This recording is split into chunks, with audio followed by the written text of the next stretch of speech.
a rainha morta, Inês de Castro, a única rainha póstuma de Portugal. Descubra a relação amorosa do século XIV que abalou a corte real portuguesa. A relação amorosa entre Inês de Castro e o rei Dom Pedro I de Portugal está repleta de mito, amor e tragédia, como se fosse a própria lenda de Portugal de Romeu e Julieta, com querelas familiares, amantes banidos e vingança desoladora. O que torna esta lenda tão duradoura é a história ser real.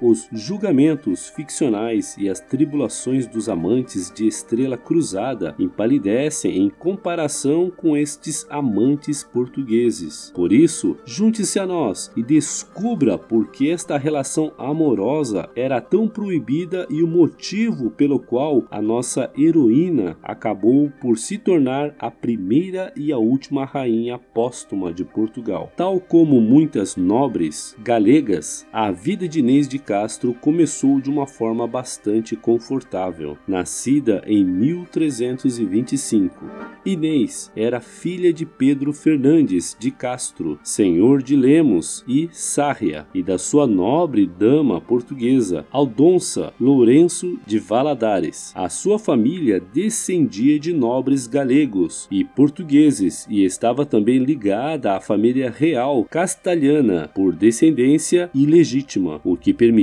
a Inês mover-se nos círculos certos. Em 1339, com apenas 14 anos, tudo corria normalmente e Inês chegou a Portugal como dama de companhia de Constança de Castela, que pouco depois se casou com Pedro, o príncipe acima mencionado e filho do rei Afonso IV de Portugal. Tal como muitos casamentos da altura, foi combinado para criar uma aliança com outro reino. Disse que Pedro inicialmente considerou a sua mulher a escolha certa. Que galante! Até ver Inês, que tinha alegadamente cabelo loiro, olhos azuis e pele muito branca. Quase de imediato, ignorando o futuro que lhe estava destinado, Pedro apaixonou-se pela jovem Inês. Os dois envolveram-se numa intensa relação amorosa adolescente, mas, embora as suas atenções estivessem agora totalmente em Inês, Pedro, como homem honesto que era, ainda teve tempo de engravidar a mulher Constança. Até essa altura, Constança observava a forma como seu marido ficava cada vez mais apaixonado pela sua dama de companhia. Por isso, numa tentativa de terminar o caso, fez de Inês madrinha do filho de ambos, Luís. Na Igreja Católica, os padrinhos tornam-se praticamente membros da família, o que transformava a relação incestuosa, sendo este o objetivo. Embora as suas vidas começassem a aparecer um enredo rebuscado de uma novela de má qualidade, Pedro e Inês ignoraram estas implicações e continuaram o seu romance. Não só o casamento do príncipe começou a desgastar-se, como este caso colocava mais pressão sobre as relações com Castela, o estado medieval na Península Ibérica, origem de Constança. A paixão de Pedro teve também outras consequências. Ao aproximar a nobreza exilada do poder com os irmãos de Inês, a tornaram-se amigos e conselheiros de confiança de Pedro. Em 1344, embora o casal tenha mantido o caso secreto, tão secreto quanto um casal adolescente consegue,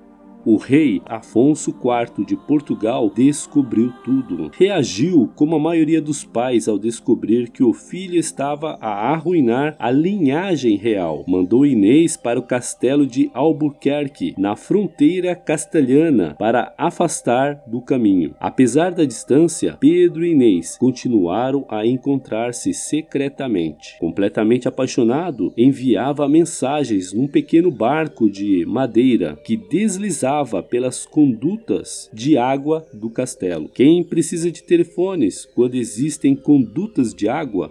Um ano mais tarde, Constança de Castela morreu. Algumas semanas depois de dar à luz ao terceiro filho, Fernando, Sem perder tempo, Pedro, de forma um pouco insensível, trouxe de imediato Inês contra a vontade do rei, o que originou um grande problema entre ambos. Várias vezes, depois de banir Inês da corte uma vez mais, desta vez para um mosteiro em Coimbra, o rei tentou combinar casamentos para Pedro com outras princesas castelhanas. Pedro recusou sempre, primeiro dizendo que chorava a morte da mulher, mas acabou por declarar Inês como seu verdadeiro amor. Sem surpresas, foi decidido que nunca seria elegível para ser rainha pelo rei e os seus conselheiros. Então, o que fez o casal? Obviamente que ignoraram o tumulto e o escândalo, tanto que Pedro fugiu para viver com Inês, tendo começado a ter filhos, 4 ao longo de 10 anos, incluindo 2 rapazes. Os nobres e seus pares sentiram-se revoltados por continuarem a relação, e com a existência de filhos, os rumores tornaram-se um frenesi. Falou-se que a família Castro planejou deserdar o filho de Pedro, Fernando, o verdadeiro herdeiro do trono, a favor dos filhos de Inês e Pedro. Outros começaram a especular que o casal tinha casado em segredo enquanto viviam em Santa Clara Velha. Durante 12 meses, Afonso foi alimentado com estas histórias e especulações, e após várias tentativas falhas para afastar o casal, o rei ordenou a morte de Inês. Em janeiro de 1355, enquanto Pedro estava fora a caçar 3 assassinos, Pedro Coelho, Álvaro Gonçalves e Diogo Lopes Pacheco, bem como Afonso,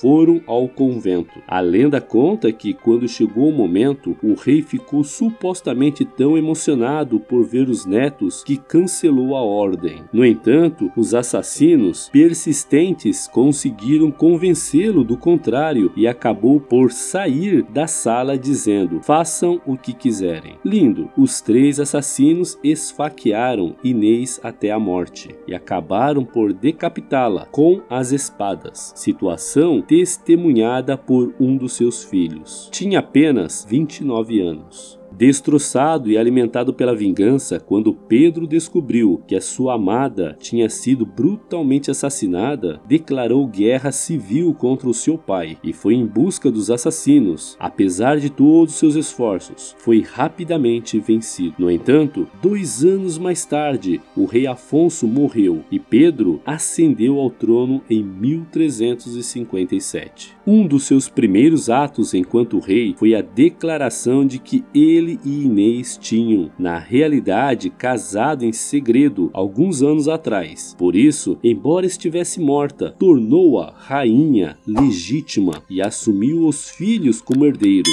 Mesmo atualmente, séculos mais tarde, nunca ninguém confirmou a veracidade dos fatos. Por isso, a palavra de Pedro permanece como a única prova do seu casamento. Tornar Inês a rainha póstuma do país não foi o ato mais radical de Pedro enquanto rei. Algumas versões da lenda levam o amor de Pedro por Inês a outros níveis, ao sugerir que depois de a ter declarado rainha, mandou exumar o corpo de Inês. Como se não fosse o suficiente, Pedro forçou toda a corte a jurar lealdade à nova rainha e a beijar a bainha do seu vestido num ato mais shakespeariano do que o próprio Shakespeare. Mas claro, como levar Pedro à loucura por amor fosse tornar uma história trágica ainda mais trágica, esta parte apenas começou a circular a partir de 1500. E as fontes modernas não encontraram nenhuma prova. Lamentamos, adeptos do drama. No entanto, não foi o final da história. 6 anos mais tarde, Pedro conseguiu finalmente vingar-se dos assassinos de Inês. Após anos de buscas, conseguiu capturar 2 dos assassinos. O terceiro acabou por fugir. Depois de os trocar por fugitivos castelhanos, Pedro executou-os publicamente ao arrancar os seus corações enquanto ainda ainda estavam vivos, um pelo peito e o outro pelas costas, o que demonstrava como tinha destruído dele. Foi um ato que marcou seu reinado. Depois deste acontecimento, ficou conhecido por fazer justiça de algumas das formas mais brutais. Em 1360, num ato final de amor para honrar a sua rainha póstuma, Pedro ordenou que o corpo de Inês fosse transferido de Coimbra para o mosteiro real de Alcobaça e encomendou a construção de 2 túmulos em mármore, decorados com cenas das suas vidas, e prometeu que ficariam juntos até o fim do mundo. Na verdade, os túmulos estão em lados opostos, para permitir que Pedro e Inês olhem um para o outro após a morte. A trágica história de Inês foi imortalizada em várias peças e poemas, em português, espanhol e francês, incluindo os Lusíadas, do poeta português de renome Luís de Camões. Também foram feitas mais de 20 óperas e balés sobre Inês, bem como inúmeras peças musicais e obras de arte. As voltas e reviravoltas dessa história estão prontas para serem traduzidas em peças dramáticas, mas, enquanto celebramos a paixão e o romance entre este casal apaixonado, é importante recordar a verdadeira heroína da história, Inês. Envolvida numa bolha de amor, segredos e sacrifício, foi infelizmente a única a pagar o preço por ter seguido o seu coração. E é por isso que Inês, a única rainha póstuma do país, continua a ter um papel importante na história de Portugal. E aí, o que você achou do vídeo de hoje? Você já conhecia essa história absurda da rainha morta? Você acha que Dom Pedro I estava louco? Comente com a gente a sua opinião sobre este assunto, pois adoraríamos ler e responder seus comentários abaixo. E se você gostou do vídeo, não esqueça de se inscrever em nosso canal e clicar no sininho para receber todas as notificações. E se você quer aproveitar e aprender um pouquinho mais, não deixe de clicar em um desses vídeos que estamos sugerindo